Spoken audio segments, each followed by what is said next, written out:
H5N1, 1, H5N1, 1, Ebola. On sentait bien qu'une pandémie nous pendait au nez, depuis plus d'une décennie. On redoutait cela comme la peste.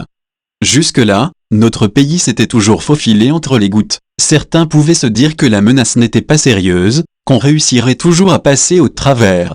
Mais le Covid a ramené tout le monde sur Terre. Le mode de vie occidental des plus nantis s'en est trouvé perturbé, alors que ceux-ci étaient habitués à traverser les tempêtes en première classe, sans presque ressentir les soubresauts.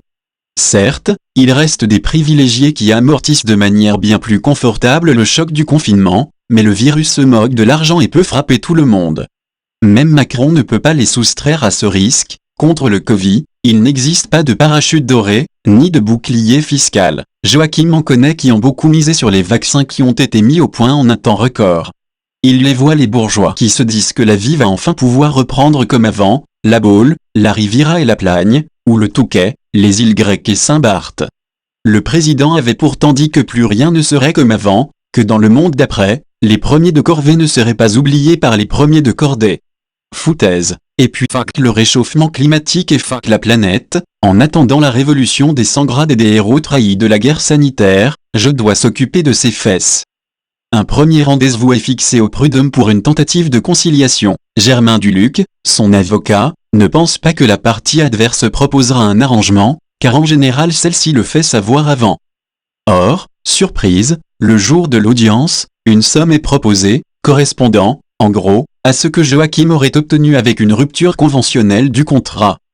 Donc, une somme ridicule pour un licenciement abusif. Dans sa riposte, Maître Duluc revoit légèrement à la baisse les prétentions de son client, mais c'est presque le double de l'offre mesquine suggérée par l'adversaire, lequel donne rendez-vous au procès et à l'éventuel appel qui s'ensuivra, une façon de rappeler que le temps est son allié et qu'il peut jouer la montre.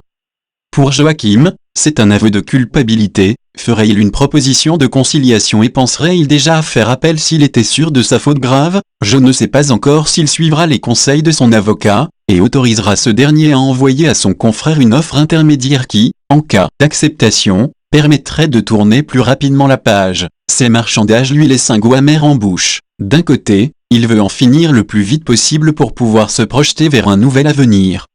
De l'autre, il aimerait que la justice reconnaisse formellement son statut de victime. Il serait également curieux de savoir qui, parmi ses anciens collègues, oserait fournir contre lui des attestations, voire des faux témoignages.